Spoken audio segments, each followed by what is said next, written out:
제가 오늘 발표할 주제는 프랑스 최초의 한식당 오아시스를 통해 본 한식 문화의 전파입니다. 이제 여기 사진을 제가 우선 그 한 장 보여드리는데, 이 사진은 1980년대 초에 이제 찍은 그 오아시스 식당 앞에서 찍은 사진입니다. 이제 여기 제일 왼쪽에 계신 분이 이 식당을 1973년에 이제 세우신 그 박광근 대표님이시고, 바로 옆에 계신 분이 이제 사모님이시고, 그리고 이제 세 번째 계신 분이 그 민관식 전 문교부 장관님이시라고 합니다.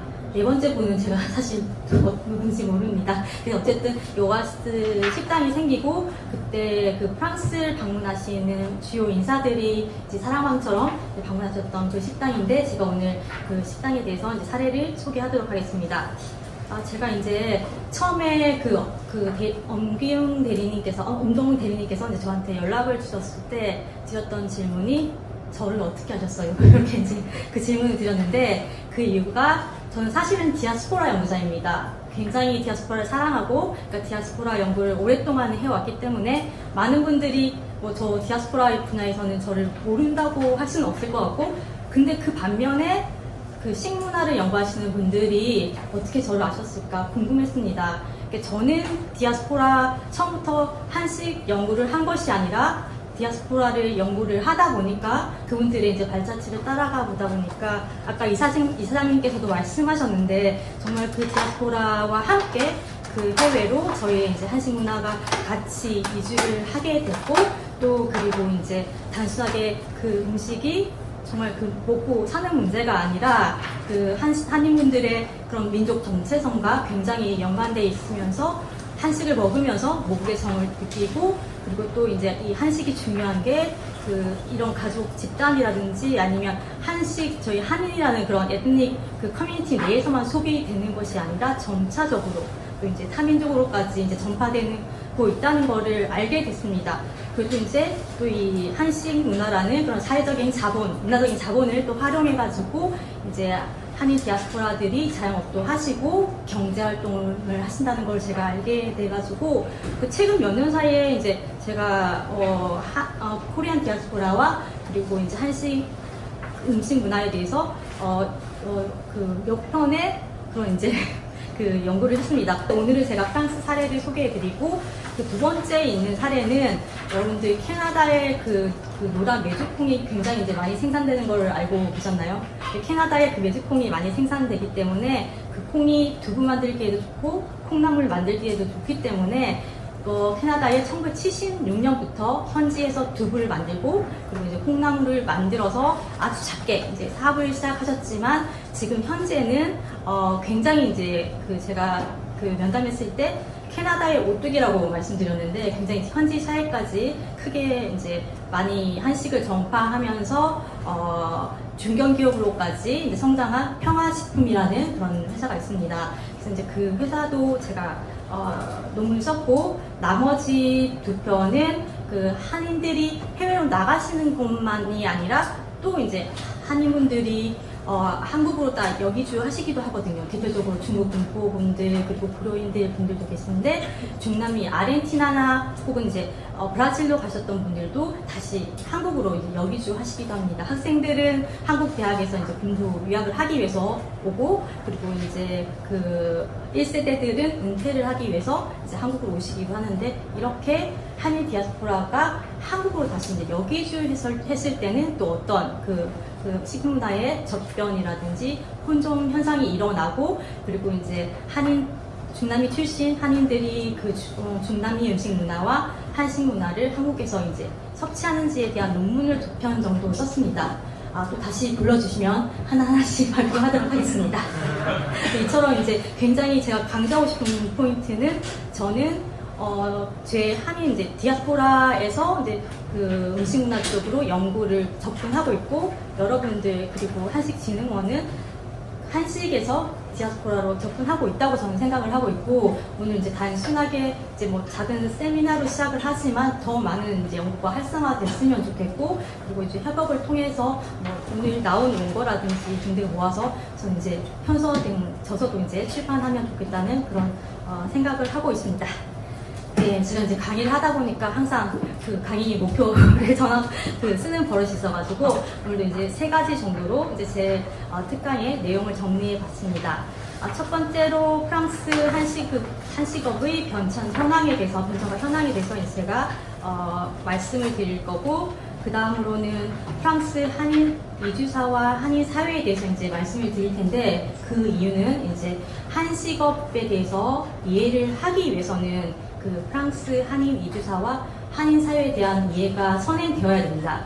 그래서 이제 제가 두 번째로는 이주사 그리고 한인 사회의 특징에 대해서 말씀드릴 거고, 그리고 마지막으로 오늘 특강의 핵심이 되는 내용인 프랑스 최초 한식당 오아시스 사례를 소개해드리고, 한식 전파를 위한 한인 디아스포라의 노력과 역할에 대해서 여러분들이 이해하실 수 있도록 제가 돕도록 하겠습니다. 우선 프랑스 한식업의 변천과 현황입니다.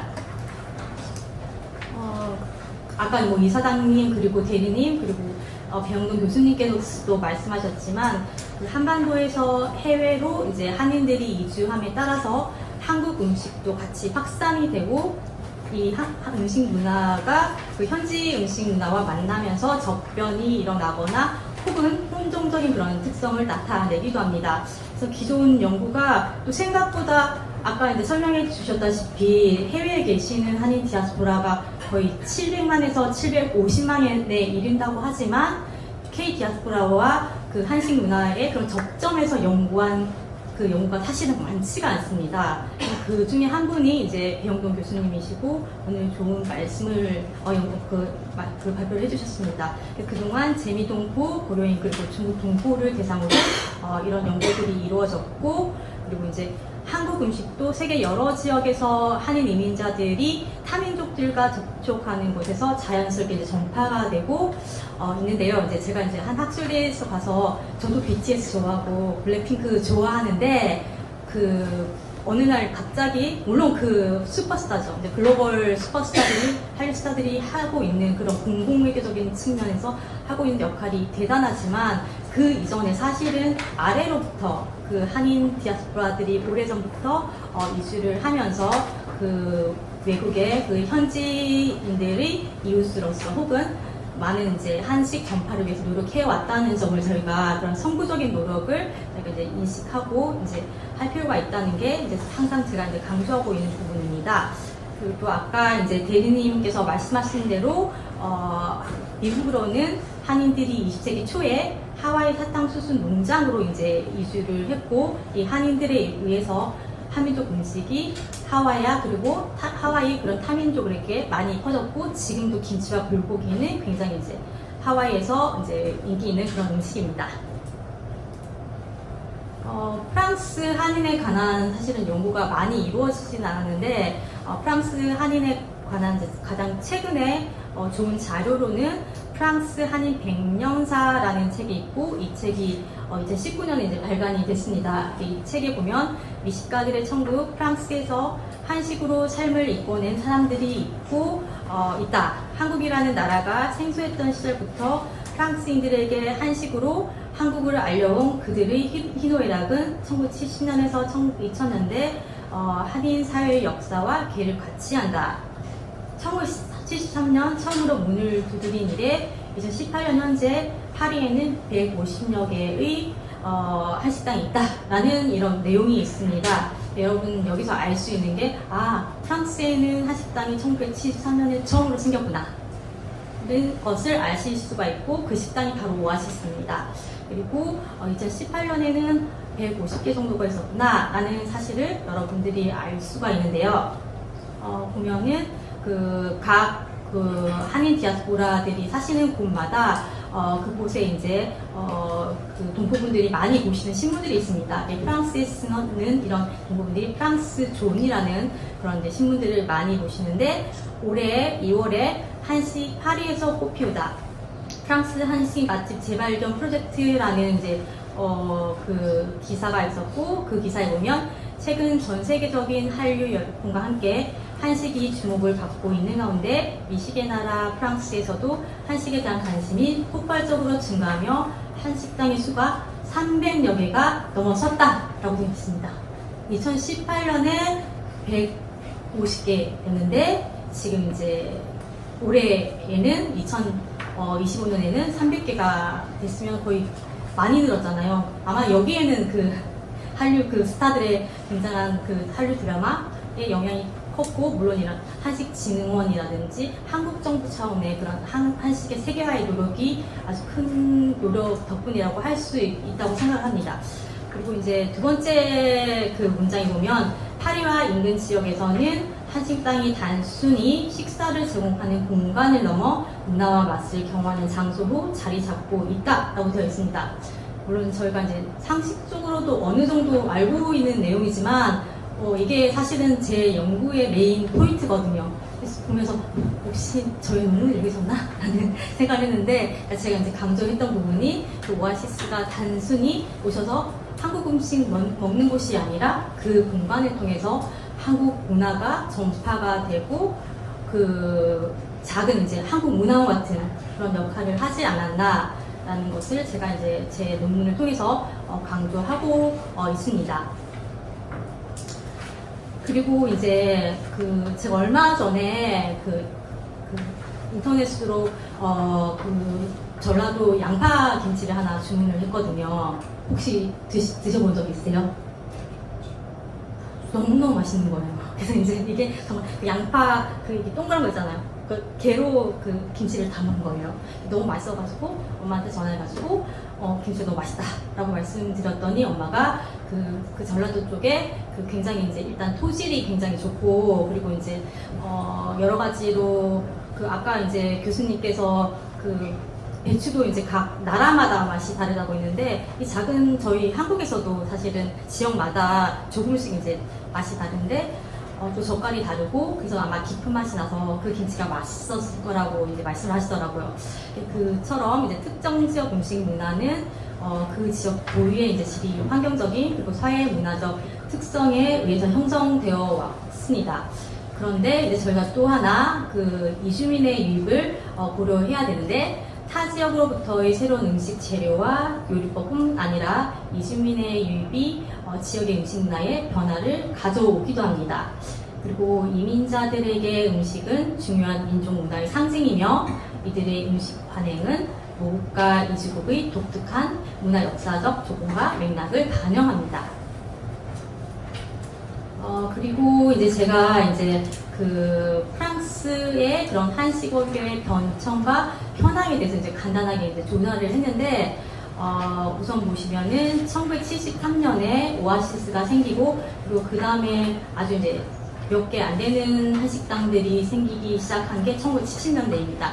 1970년대에서 1980년대는 파리 한식당의 태동기라고 할 수가 있고, 그 다음에 1980년에 아리랑 식품점이라는 한인사회 최초의 한인식품점이 개점이 됐습니다.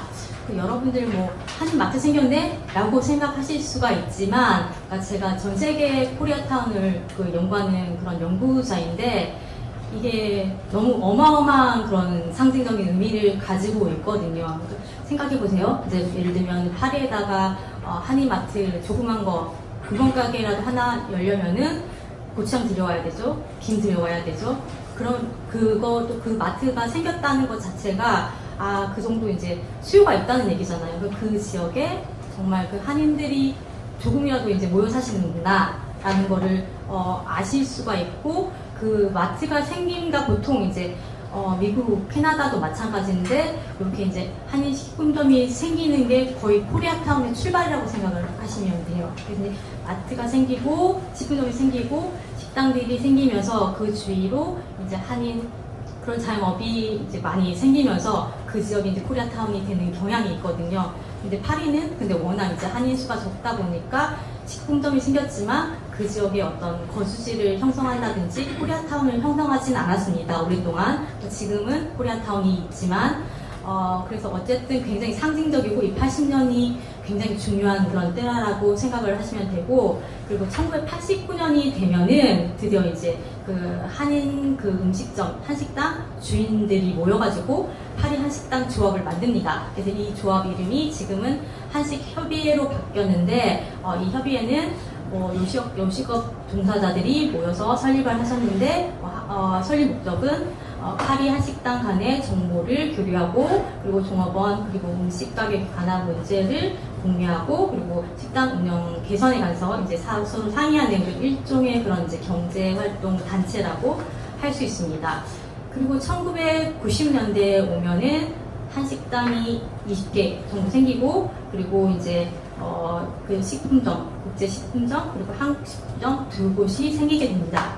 근데 1990년대까지만 해도 여러분 예를 들면은 미국이나 캐나다를 생각을 하시면은 저희가 이제 이민을 많이 가셨잖아요. 가족 단위로. 거의 미국, 캐나다가 이민의 나라이고 한인들이 많이 이민 가셨고 그리고 이제 그 한인들을 통해서 한인타운도 큰데 그에 반해서 1990년대까지만 해도 프랑스 한인 사회는 유학생 혹은 주재원이 대부분이었습니다. 그리고 또 하나 이제 저희가 생각을 해야 될 게 1989년에 혹시 뭐가 생긴지 아세요? 한국 그 해외여행 자율화가 됐었거든요. 그래서 이때부터 관광을 하시는 분들이 많았습니다. 그래서 1990년대까지만 해도 프랑스 한식당은 현지화되지 못하고 주재원 그리고 한국으로 오는 단체 관광객들이 거의 많은 이제 손님들의 대부분을 차지를 했는데 문제가 1997년에 저희가 이제 그 IMF 경제 위기를 맞게 되고 이로 인해서 한국에서 오시던 그런 관광객들이 급감하게 됩니다. 그래서 이제 이때 한식당 중에서 이제 폐업하시는 분들도 계시고 그 대신에 이제 생존을 위해서 그 현지 그 손님들을 이제 끌어들이기 위해서 새 메뉴를 개발하기 시작합니다. 그래서 이제 이때부터 이제 새 메뉴 개발을 통해서 현지 손님을 확보하기 위한 노력을 하고 그래서 오히려 1999년에 그 한식당이 20개 정도 됐는데 2002년이 되면 40개로 불어납니다. 그러니까 이게 새 메뉴 개발을 통해서 그 한국인들뿐만 아니라 그런 현지인들도 손님으로 확보를 했기 때문에 한식당이 많이 생긴 것도 있지만 또한 이제 이때부터 이제 그 전에 이제 유학을 갔던 그 유학생들이 그 한국으로 귀국하지 않고 학업을 끝낸 이후에 이제 그 식당업에 그 뛰어들면서 이렇게 이제 식당이 한 40개 정도로 2000년 초가 되면 이제 증가하게 됩니다. 그리고 이제 오랫동안 프랑스에서는 그 아시아 음식 하면은 일본 음식, 중국 음식, 그리고 베트남 음식이 대표적이었습니다. 그러다가 최근에는 한류의 영향으로 각국에서 한식에 관한 관심이 점점 보양되고 한류 드라마의 인기가 많아지면서 한류 스타들의 SNS와 그리고 OTT 서비스를 통해서 한식 문화가 세계인들에게 급속하게 전파되고 있습니다. 사랑의 불시착 그 드라마가 굉장히 프랑스인들한테 인기가 많다고 들었습니다. 그래서 이로 인해서 프랑스의 한류로 인해서 지금은 프랑스 파리에 약 300여 개의 한식당이 이제 굉장히 이제 성업 중이고 그리고 또 이제 중요한 점은 이 한식당의 손님들이 한국 분들이 대부분이 아니라 80% 이상이 이제 그 현지 프랑스인으로 이제 고객이 굉장히 현지화되었다고 합니다. 그리고 또 이제 그 한류뿐만 아니라 한국 정부 차원의 노력, 그리고 이제 한식 직원의 노력, 그리고 그 프랑스에 있는 주 프랑스 한국문화원의 있는 노력도 저희가 한식 전파와 관련해서 생각해 볼 수가 있는데요. 2022년이 되면은 주 프랑스 한국문화원이 한식을 알리는 책인 한식 한국의 요리 제가 물어는 못 읽습니다. 한식, 라 가스트로노미 정도 되겠죠?를 이제 최근에 발간했고 이 책을 쓰신 분은 현지에서 30년 이상 거주하신 경유경 작가님이신데 2009년부터 한식과 한식 철학을 소개하는 블로그를 운영하고 계십니다.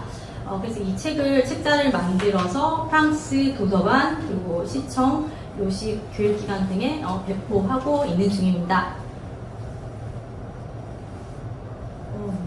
지금 이제 어쨌든 이제 지금 제가 이제 든 의문은 역사 문화적 관점에서 프랑스에 언제부터 한식 식당이 생겼는지, 그리고 어떤 과정을 거쳐서 한식 음식 문화가 현지인들에게 전파되어 나가는지가 이제 여러분들 궁금해지실 텐데요.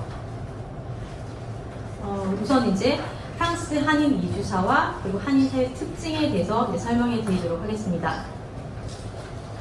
전 세계에 지금 한인들이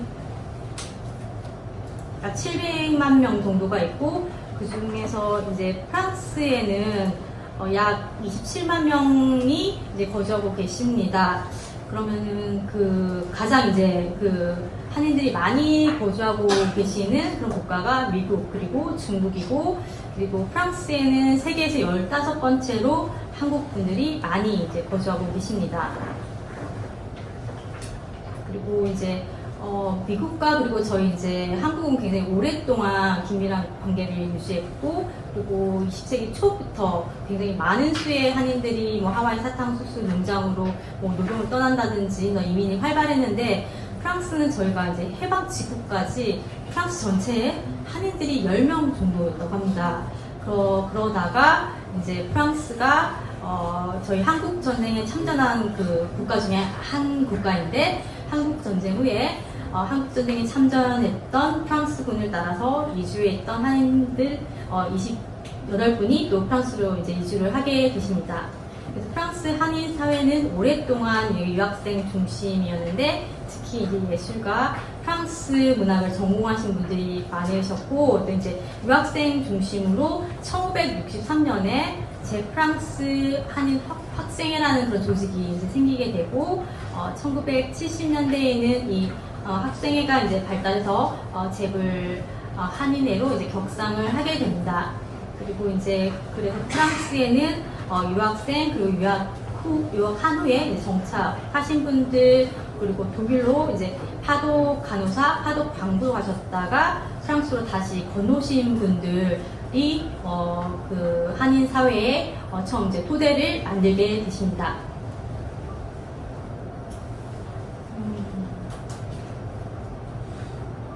그리고 1960년에서 1970년대에 되면은 한인 사회 규모가 이제 갖춰지기 시작을 하는데, 1965년에는 200명, 그리고 1970년대 초반이 되면 400명, 그리고 1970년대 중반이 되면은 1000명이 되거든요. 왜 갑자기 10년 사이에 이렇게 한인들이 이제 많이 이제 규모가 성장했냐라고 이제 의문이 드실 텐데, 그 이유는 민간 차원의 그런 가족 단위의 이민이라기보다는 한국과 프랑스 양국 간의 그런 이제 교류가 활발해지면서, 그때 이제 주재원들이 이제 많이 이제 프랑스로 진출하게 됩니다.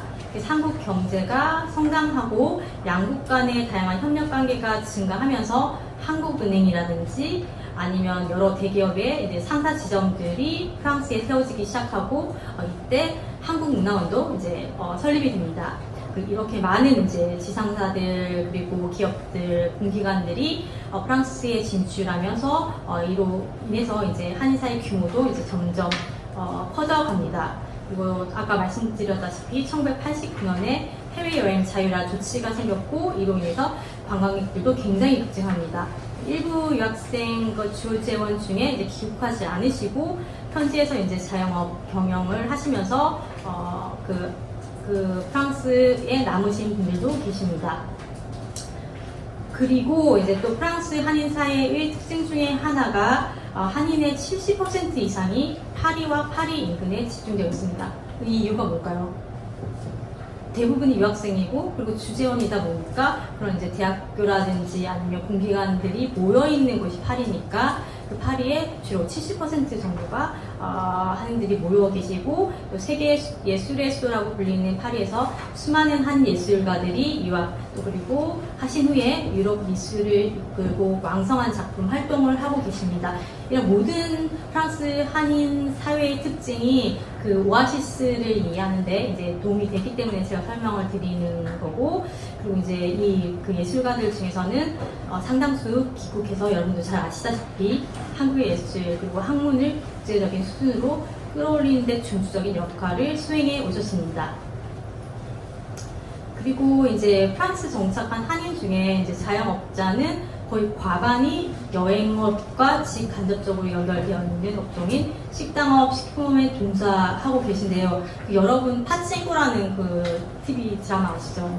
그 각 나라마다 디아스포라들이 집중적으로 하는 그런 자영 업종들이 조금 차이가 나는데, 일본 자영업자들이 이제 파친코를 하시고, 미국에 계시는 그런 한인들이 초기에는 가발업, 그리고 세탁소, 네일업 등을 많이 하셨다면은, 프랑스에는 그 많은 이제 아주 80% 이상 분들이 여행업과 그리고 식당업, 식품업을 하고 계십니다. 그만큼 이제 식당업이 파리를 비롯한 그런 프랑스 한인 사회에 있어서 굉장히 중요한 그런 경제 활동의 기반이 되고 있다는 사실을 아셨으면 좋을 것 같고, 식당업은 프랑스 한인들이 종사하는 자영업 중 가장 틀이 잡히고 활발한 업종이며 한인 이주 사회도 매우 중요성이 상당합니다. 그러면은 프랑스 파리 최초 한식당 오아시스의 사례를 소개해 드리도록 하겠습니다. 제가 이제 오아시스에 대해서 연구하기 위해서 이제 사용했던 그런 방법은 구술 생애사입니다. 이 오아시스를 처음에 이제 설립하신 분이 박광근 대표님이신데, 박광근 대표님이 그 한국을 잠깐 방문하셨을 때, 제가 파리로 간 건 아니고요. 방문하셨을 때 그때 서울에서 뵙고 그때 인터뷰를 해서 그 연구를 하게 됐고, 또 사용했던 그 자료가 그 대표님이 회고록을 쓰셔가지고 그 회고록도 참조하고 신문기사 등도 참조했습니다. 그리고 여기 이제 이 사진은 그 사모님과 그 대표님의 그 최근 사진이라고 할 수 있습니다. 처음에는, 그리고 이제 그 대표님의 간단한 양력을 소개해 드리자면, 1941년에 충청북도 천안에서 태어나셨고, 그 아버님은 경찰지서장이셨고, 그 5 자녀 중에 셋째 아들로 한국에서 이제 태어나셨습니다. 그런데 이제 한국 전쟁 중에 그 대표님 아버님께서 전쟁에 참전하셨다가 전사하셨고, 그리고 대표님은 백남공고 정기과를 졸업한 후에 1966년에 하독항구로 독일로 이주를 하게 됐습니다. 그리고 이제 그 계약 기간이 독일에서 끝나고 한국으로 오신 게 아니라 1969년에 프랑스로 이제 건너가셨고, 그리고 1973년부터 2002년까지 약 30년간 그 한식당을 오아시스를 경영하셨습니다. 그리고 1982년과 1983년에 프랑스 한인회장을 2번 역임하셨습니다. 그리고 여기 이제 보시면은 이게 이제 프랑스 대학교 학생증이거든요. 처음에는 이제 독일에서 프랑스로 건너가셨던 이유가 프랑스에서 공부하고 싶으셔가지고 이제 유학생으로 이주를 하셨는데, 여러 가지 사정으로 이제 학업은 중도에 포기하시고 처음 이제 프랑스 가셔서 하셨던 일은 숙주 공장에서 일을 하셨습니다. 보시면은 파리에서 처음 일한 곳은 숙주나물 공장이었어요. 프랑스인들은 콩나물보다 숙주나물을 더 많이 먹습니다. 프랑스 음식 중에 샐러드 넣고 하다 보니까 숙주나물 수요가 많았고, 파리 시내에 공장이 8개가 있었어요.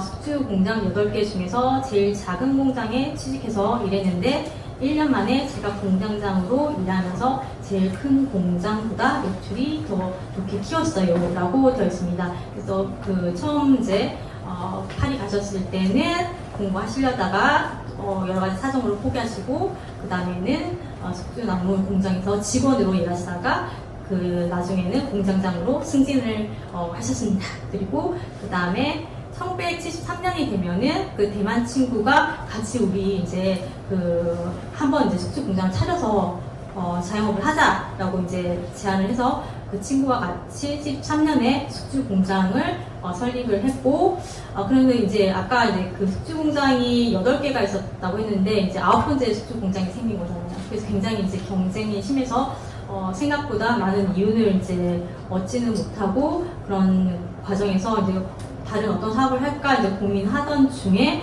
그럼 한식당을 해보자라고 생각을 하셔서 1973년에 부인과 같이 오아시스를 창업하게 됩니다.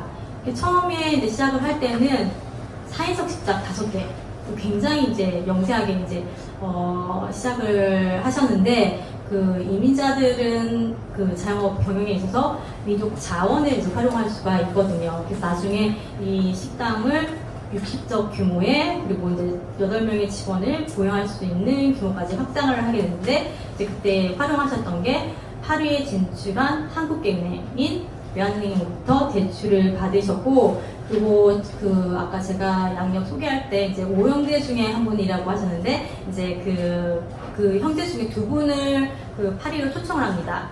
그래서 이제 형은 여행사를 운영하고, 그리고 이제 대표님 동생은 한국 식품점을 개업을 하게 되는데, 다 연관이 돼 있잖아요. 식당업, 그리고 여행사, 그리고 한국 식품점.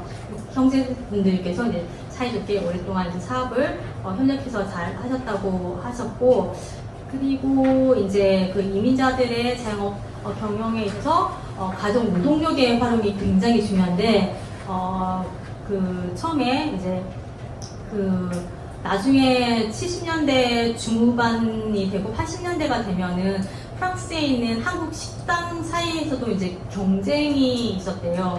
그래서 이제 그 전까지는 사모님께서 계속 이제 음식을 하셨는데, 그때 이제 경쟁이 심해지면서 그때는 한국을 오셔가지고 전문 그 한식 그 조리사를 모시고 가서 이제 그 식당에서 이제 요리를 하셨는데, 그 처음 식당 시작을 할 때만 해도 이제 그 사모님이 이제 음식을 하셨는데, 그 사모님과 그리고 대표님 2분 다 사실은 한국에서 뭐 식당을 경영하신 적도 없고 이제 상업을 하신 적이 없기 때문에 그 교수 자료에 따르면 식당을 하려고 보니까 사업 경험도 없고 식당을 해본 적도 없었어요. 집사람이 요리를 해야 하는데 지인이 샹젤리제 거리에 있는 차이나타운이라는 중국 식당에서 주방장으로 일하고 있었어요.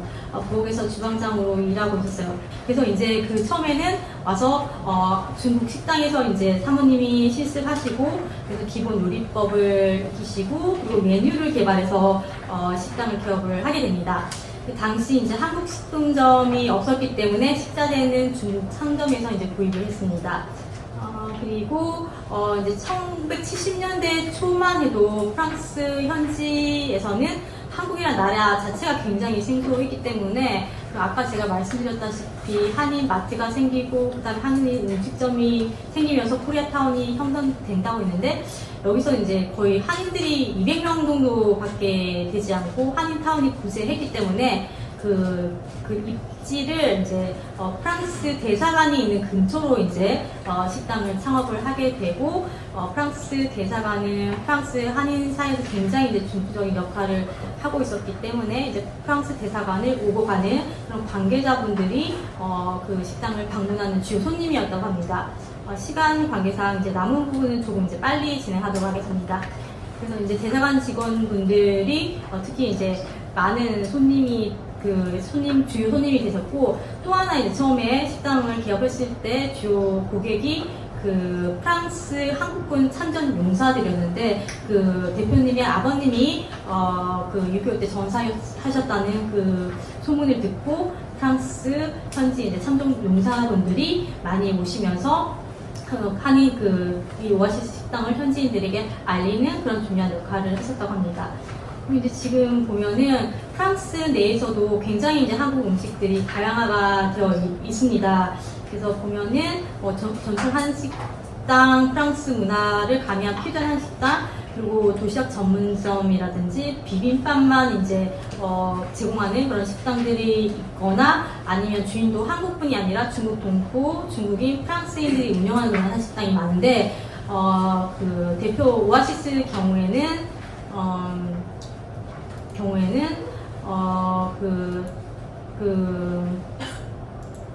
오아시스 경우에는 처음 시작할 때 아주 전혀 변형 없이 순수 한국식만, 음식만을 이제 고집해서 30년간 하나의 변화도 없이 이제 한국식으로 이제 음식을 제공을 했고, 이제 주요 메뉴는 프랑스 손님들은 불고기, 갈비, 고절편을 좋아하셨고, 그리고 한국 분들은 된장찌개, 김치찌개를 좋아하셨다고 합니다. 제가 이제 생각했을 때 이제 프랑스 음식 문화의 특징 중에 하나가 약간 시각적인 것도 굉장히 중시하거든요. 그래서 이제 이 구절판이라는 음식은 손님 대접하기에 좋고 시각적으로도 맛있는 음식이기 때문에 이 음식이 인기가 있지 않았나라고 생각이 들고 또 그 한국 유학생들은 정말 교복 생각이 나는 가장 토속적인 된장찌개, 김치찌개를 먹었을 것 같다는 생각을 합니다.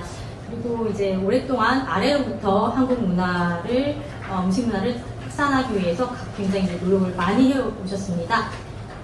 그리고 뭐 그 유명한 프랑스 배우 그리고 한국 출신 팝페라 가수들도 이 식당에 단골이셨고 그리고 이제 10주년, 20주년을 기념해서는 그 한인 예술가들의 그룹전을 이제 식당에서 이제 개최하면서 한국 문화와 그리고 또 이제 프랑스에 있는 한인 예술가들의 그런 작품들을 소개하는 그 일종의 전시관 같은 역할도 하셨다고 할 수 있습니다. 이제 마지막 슬라이드입니다. 그리고 이제 물론 이제 이 오아시스에는 한국 분들도 많이 오셨고 그리고 이제 그 한국 분들에게는 이 오아시스는 향수를 달래주는 사회적인 거점 역할을 했다고 할 수 있고 또 이제 한국에서는 이 프랑스에서는 그 한국 분들도 그 한국 음식을 먹을 때 와인과 같이 드시네요. 김치와 와인. 유학생들도 와서. 왜냐면은 프랑스 음식 자체가 와인이랑 페어링해서 먹는 음식이 그 문화가 있기 때문에 이런 한식장에서도 순수한 음식 자체는 순수한 한식을 고집하더라도 약간의 그런 프랑스 음식 문화도 가미가 되었다고 할 수 있습니다. 자, 여기까지입니다. 감사합니다.